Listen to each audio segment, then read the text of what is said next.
Salam alaikum, Azul Fillaoun, bonsoir.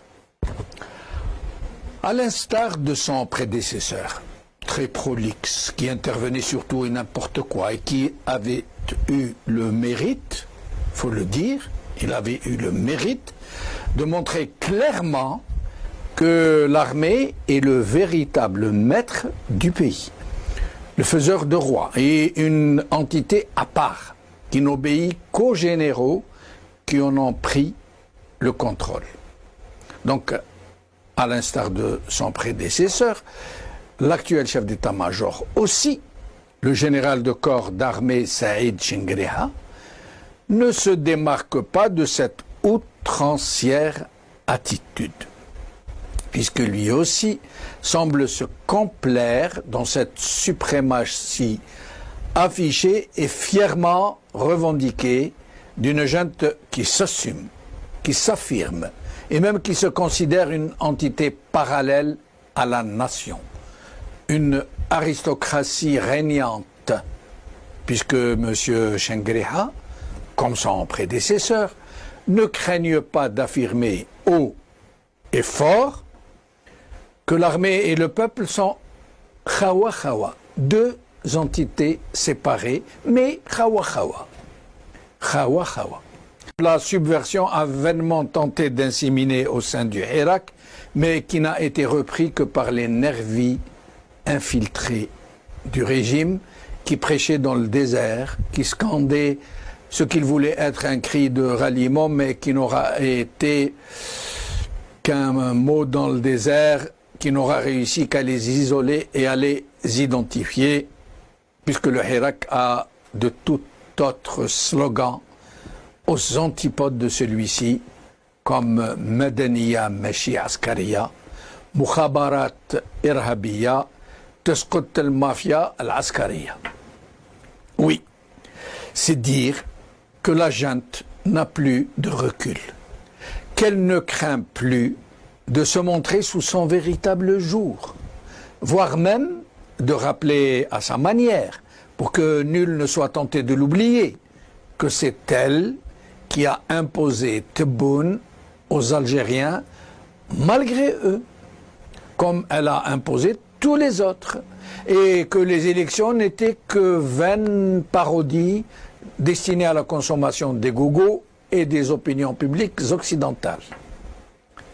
Ces généraux ont la réalité du pouvoir, même s'ils sont divisés, même s'ils n'ont plus les moyens de leur méthode, et même si rien ne leur réussit en vérité, hormis la prédation qui leur donne le moyen d'arroser les milliers d'officiers supérieurs qui constituent le cadre et l'étau qui permet de garder cette immense et pléthorique armée sous contrôle. Rappelons que le budget de l'armée, plus que le tiers du budget général de la nation, n'est contrôlé par personne,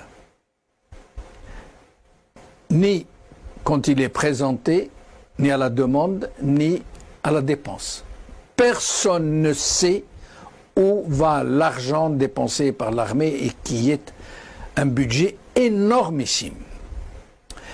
Mais ces généraux sont en perte de vitesse. Ils ne disposent plus de l'hydre tentaculaire que fut le DRS. Ils ne disposent plus de ce potentiel diplomatique qui avait réussi à un certain moment à affirmer la position de l'Algérie à l'international. Plus rien ne leur réussit, ni dans la politique internationale qu'ils inspirent, qu'ils suggèrent, qu'ils ordonnent à l'exécutif de façade, ni dans la gouvernance d'un pays qui n'en finit plus d'aller à la dérive.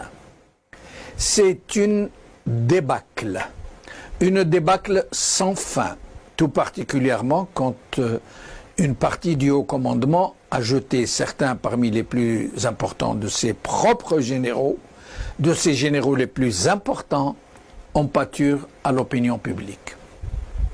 Une junte qui les a jetés en prison pour des motifs infamants. Elle les a qualifiés de Issaba, de gang, pour tenter de faire passer ceux qui les ont inculpés, de justiciers impeccables, alors qu'ils sont tous classés à la même catégorie de grands prédateurs qui ne reculent devant rien et qui sont capables de tout.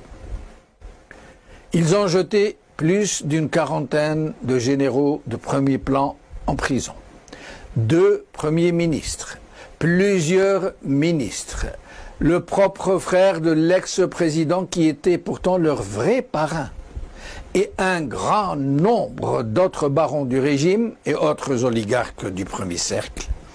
Ils les ont jetés en prison sans autre état d'âme.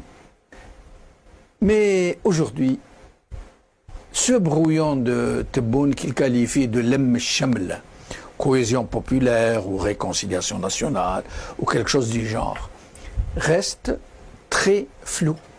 Personne ne sait vraiment de quoi il est question. Tout simplement parce que, comme tous les coups fourrés de ce régime, il s'y cache des projets inavouables, puisqu'ils n'ont pas encore été avoués. Mais nous savons déjà que 2 possibilités sont sur les rails. 1.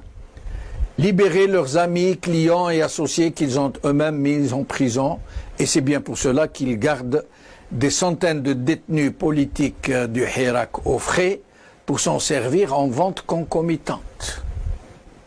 Mais aussi, et selon l'avis de nombreux observateurs, pour se servir de la date du 5 juillet, la fête nationale de l'indépendance, pour lancer l'idée d'un 2e mandat pour le même Tebboune, dont il faut rappeler qu'il est à la moitié de son premier mandat.